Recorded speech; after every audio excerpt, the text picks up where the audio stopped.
And some of the tips that I picked up on, how to run an effective meeting, I really picked up that I absolutely loved is one, being really mindful of, should this be a meeting?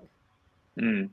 Is this really, does this topic or does this question or does this decision warrant a meeting? Can this be done async? Let's do this async, right? So that's the number one tip that I picked up, which has been super useful.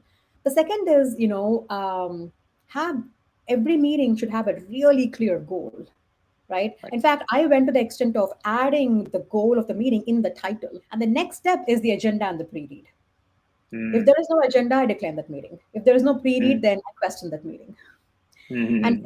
if I set up something, I definitely make sure there is a clear agenda. Hey, what is the agenda of this meeting? What is the goal? When we walk away after the 25 or 30 minute, what is it that we should have achieved? Pre-reads are excellent because they help you process information at your own pace. And more importantly, they'll help you add questions in line, right? Right. So it becomes very effective. Like if you write a crisp pre-read, that meeting is going to be phenomenal, right? And the last one I think is also figuring out for high stakes meeting.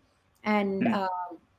when I say high stakes meeting, these are the meetings where you have a lot of leaders in the room or a lot of people, who are otherwise hard to get into a room, right? I actually delegate roles for each of these Mm. high stakes meetings. So, like, I am the SDO, single thread owner of, or the driver of the meeting or the conductor of the meeting. I will have a dedicated person who's my note taker, Mm. right? I will have a dedicated person who's monitoring chat, because it Right. is very hard for a single person, at least it's hard for me, to take notes effectively and run a meeting and monitor chats and engage with everybody on the call, Nice. because Yeah. you're multitasking too much, right? So I try to make sure that there are specific roles. And finally, I would say is a good wrap up, right? Like just making Mm. sure that you send the meeting notes, and especially if there are follow ups. We joke internally in the product management community that it's easy to run meetings, but it's a complete waste if you don't follow up on the meeting. Right.